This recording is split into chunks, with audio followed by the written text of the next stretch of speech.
জুলাই গণ অভ্যুত্থানকারীদের দায়মুক্তির অধ্যাদেশ উপদেষ্টা পরিষদ অনুমোদন দিয়েছে বৃহস্পতিবার 15 জানুয়ারি।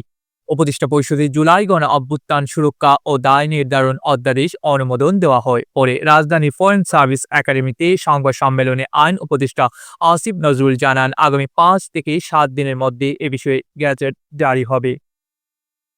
উপদেষ্টা আসিফ নজরুল বলেন, জুলাই গণ অভ্যুত্থানকালে রাজনৈতিক প্রতিরোধের উদ্দেশ্যে সংগঠিত কার্যাবলী থেকে জুলাই গণ অভ্যুত্থানকারীদের দায়মুক্তি দেওয়া হয়েছে। তিনি বলেন, রাজনৈতিক প্রতিরোধ বলতে বোঝানো হয়েছে ফ্যাসিস্ট সরকারের পতনের মাধ্যমে গণতান্ত্রিক শাসন ব্যবস্থা পুনরুদ্ধারের লক্ষ্যে সংগঠিত কার্যাবলীর দায়িত্ব থেকে জুলাই গণ অভ্যুত্থানকারীদের দায়মুক্তি দেওয়া হয়েছে। জুলাই ও আগস্টের সময়কালে সংগঠিত কার্যাবলী থেকে দায়মুক্তি দেওয়া হয়েছে জানিয়ে আসিফ নজরুল বলেন, ইতিমধ্যে জুলাই অভ্যুত্থানকারীদের বিরুদ্ধে কোনো ফৌজদারি মামলা থাকলে সে মামলা প্রত্যাহারের পদক্ষেপ নেবে সরকার। এছাড়া এখন থেকে জুলাই গণ অভ্যুত্থানকারীদের বিরুদ্ধে নতুন কোনো মামলা করা যাবে না। তবে জুলাই ও আগস্টে রাজনৈতিক প্রতিরোধের নামে ব্যক্তি ও সংকীর্ণ স্বার্থে কোনো হত্যাকাণ্ড ঘটে থাকলে সে ফৌজদারি মামলা থেকে রেহাই মিলবে না।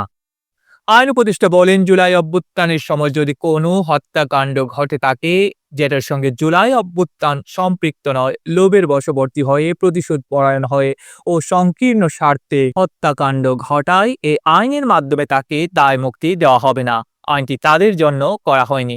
আইনটি করা হচ্ছে ফ্যাসিস্ট সরকারের পতনের মাধ্যমে গণতন্ত্র পুনরুদ্ধারের জন্য সংগঠিত কার্যাবলীর ক্ষেত্রে। সে কার্যাবলীতে যারা সমন্বিতভাবে জড়িত ছিল তাদের দায়মুক্তি দেওয়া হচ্ছে। সংবাদ সম্মেলনে আসিফ নজরুল বলেন, আমরা আগেই ঘোষণা করেছিলাম জুলাই অভ্যুত্থানকারীদের দায়মুক্তি দেওয়া হবে। জুলাই অভ্যুত্থানকারীদের প্রতি আমাদের প্রতিশ্রুতি ছিল, সেই প্রতিশ্রুতি রক্ষায় এই অধ্যাদেশ করা হয়েছে। এখন প্রশ্ন আসতে পারে, কোন হত্যাকাণ্ড রাজনৈতিক প্রতিরোধের প্রক্রিয়ায় হয়েছে আর কোন হত্যাকাণ্ড ব্যক্তিগত সংকীর্ণতার স্বার্থে হয়েছে।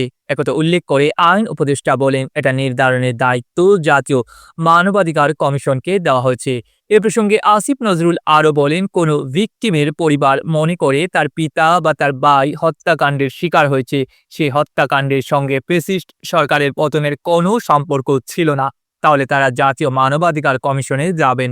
মানবাধিকার কমিশন তদন্ত করে যা দেখবে তারা সেই প্রতিবেদন আদালতে জমা দেবে। পুলিশের মতো মানবাধিকার কমিশনের প্রতিবেদন সমান বলে গণ্য হবে।